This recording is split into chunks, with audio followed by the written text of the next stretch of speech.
Béziers et Colomiers n'ont gagné aucun de leurs 3 derniers matchs. Il s'agit donc pour les deux équipes de réenclencher la marche avant et repartir du bon pied dans un sprint final qui ne tolérera aucun ralentissement. La SBH reste sur 3 défaites d'affilée, mais peut compter sur un stade de la Méditerranée tout acquis à sa cause. Et il a déployé pour l'occasion une banderole « Vous ne marcherez jamais seul » pour afficher son soutien. Le public biterrois qui a assisté à la blessure de l'ouvreur adverse David Skrela à l'échauffement. Un coup dur, mais Colomiers est venu dans l'Hérault avec des intentions et va le prouver peu avant le quart d'heure de jeu. Sur une touche à 5 mètres de l'embut, l'USC se structure en ballon porté. Tous les avants sont à la manœuvre. La cocotte blanche finit par avancer. Le flanqueur Martin Puech est propulsé derrière la ligne. Et voilà les visiteurs parfaitement lancés dans cette partie. Avec la transformation de Lafage, ils mènent 7-0.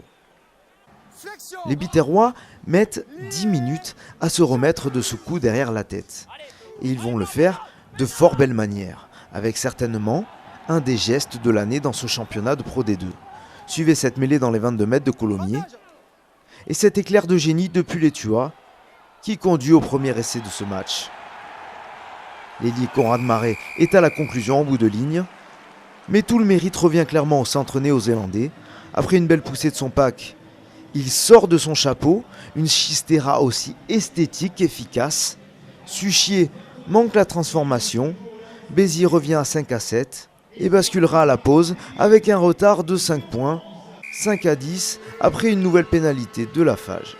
On se dit alors que Béziers est bien parti pour connaître une 4e désillusion d'affilée. Mais l'entrée de Vakasegou à la place de Peras Loustalé va quelque peu changer la donne. Le Fidjien, on va rapidement le retrouver sur cette action en sortie de mêlée.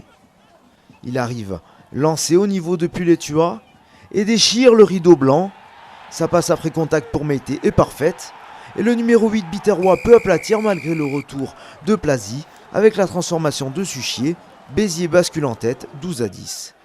Colomiers accuse le coup et se retrouve une nouvelle fois en position délicate à la 53e minute de jeu. Suivez ce ballon porté, cornaqué par Jean-Baptiste Barrère. L'ancien palois va au sol, mais parvient à se relever et fonce derrière la ligne dans un second temps. C'est limite, mais l'essai est accordé avec la transformation de Suchier. Cela fait 19-10. C'est compliqué pour Colomiers qui sort par la même occasion du bonus défensif. Et on le voit, l'USC affiche un petit déficit de puissance qui l'empêche de casser ce mur rouge. Quand bien même, les hommes de Bernard Gouta ne se découragent pas. Et leur ténacité va payer. Béziers en donne main à Nico, qui glisse après contact à Puech. Le flanqueur columérin met les gaz et file vers son doublé. Et tout est relancé dans cette partie. Les Hauts-Garonnais reviennent à 2 points avec la transformation de Lafage. Et il y a forcément du chaos dans l'air. Mais ce sont les Héroltais qui finissent plus fort cette partie. Les columérins sont rincés. À l'image de Catala, qui laisse partir plus les Tuas.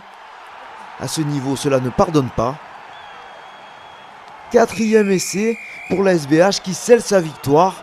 26-17 avec la transformation, c'est le score final. Béziers stoppe l'hémorragie et conserve sa 3e place. Les Biterrois qui resteront de longues minutes à communier avec leur public du stade de la Méditerranée. Une joie qui tranche avec la déception de Colomiers qui rentre bredouille et s'éloigne un peu plus des phases finales.